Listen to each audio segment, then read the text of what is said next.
Hello, ഇന്ന് രാവിലെ ഞായറാഴ്ച രാവിലത്തെ എന്താ പറയുക കുറച്ച് തിരക്കാന്ന് കാണിക്കുന്നത്. അപ്പോൾ രാവിലെ ചായൻ്റെ പലഹാരത്തിലാക്കുന്നതാണ്.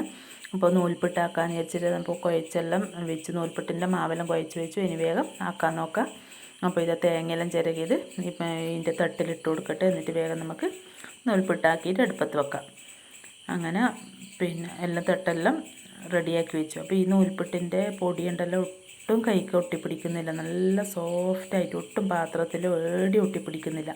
അപ്പോൾ നല്ല പിന്നെ നൂൽപുട്ടിൻ്റെ പൊടിയാണിത്. അപ്പോൾ ഞാനിത് ആദ്യമായിട്ട് വാങ്ങിയതാണ് കേട്ടോ. അപ്പോൾ പിന്നെ എന്താ ഒട്ടും ഒട്ടിപ്പിടിക്കാണ്ട് ഇതാ നല്ല ഭംഗിയിൽ കിട്ടുന്നുണ്ട്. അപ്പോൾ വേഗം ഇതാക്കിയിട്ട് അടുപ്പത്ത് വെക്കട്ടെ കേട്ടോ. ഇപ്പോൾ രാവിലത്തെ ഒരു ചായൻ്റെ കടീൻ്റെ ഭയങ്കര ഒരു തിരക്ക് തന്നെ ഉണ്ടാവില്ല. വേഗമെല്ലാം ആവാൻ വേണ്ടിയിട്ട് അങ്ങനെ ഇതാ നമ്മളെ നൂൽപുട്ടിയുടെ റെഡി ആയിട്ടുണ്ട്. നല്ല സോഫ്റ്റായ നൂൽപുട്ടാണ്. അപ്പം ചായ കുടിക്കട്ടെ കേട്ടോ എല്ലാവരും. പിന്നെ നമ്മുടെ ചായ കുടിക്കാനിരുന്നു. അപ്പോൾ വേഗം ചായ കുടിക്കട്ടെ. നൂൽപുട്ടിന് കറി ബാജിക്കറിയാണ്.